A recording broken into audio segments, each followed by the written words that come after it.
கணவர் திடீரென இறந்தார். 3 பிள்ளைகள், ஒரு காசும் இல்லை. கடன்கள் மட்டும் கூடிக்கிட்டே இருந்தது. எல்லோரும் எதிர்பார்த்தார்கள் அவள் கிவ் அப் செய்ய வேண்டும் என்று. ஆனா அவங்க டிரைவ் பண்ண ஆரம்பிச்சாங்க. தனக்காக மட்டும் இல்ல, மற்ற பெண்களுக்கான வழியையும் உருவாக்க. இந்தியாவின் முதல் விமன் ஓன்லி டாக்ஸி சர்வீஸ் ஆரம்பிச்சாங்க. பெண்கள் டாக்ஸி ஓட்ட முடியுமான்னு சந்தேகம் இருந்தது. ஆனா அவங்க நிறுத்தல. ஸ்லம்ல இருக்கிற பெண்களுக்கே டிரைவ் பண்ண கற்றுக் கொடுத்தாங்க. அவர்களோட முதல் சம்பளமும் முதல் சிரிப்பும் அவங்க வாழ்க்கையை மாற்றினது. அவள் அதற்கு ஃபொஷே என்று பெயரிட்டாள். ஒரு மாற்றத்தின் சக்தி பின்னாடி ஆரம்பிச்சது. ஹே டிடி, இந்தியாவின் முதல் ஆல் விமன் டெலிவரி ஃபிளீட்.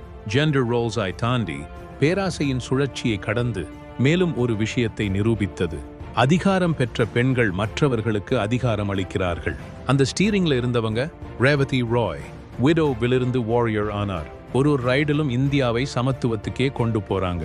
இதுதான் ஆண்டர்பிரீனியர் தமிழ். இங்கு ஒவ்வொரு கதையும் நிரூபிக்கிறது. எங்கு தொடங்குகிறீர்கள் என்பது முக்கியமல்ல, எவ்வளவு தூரம் செல்ல தயாராக இருக்கிறீர்கள் என்பதுதான் முக்கியம். இன்னும் பல உண்மை வெற்றி கதைகள் காத்திருக்கின்றன. ஒரு நாள் இது போன்ற கதையின் முடிவில் உங்கள் பெயர் இருக்கும். சப்ஸ்கிரைப் செய்யுங்கள். இது முதல் அத்தியாயம்தான்.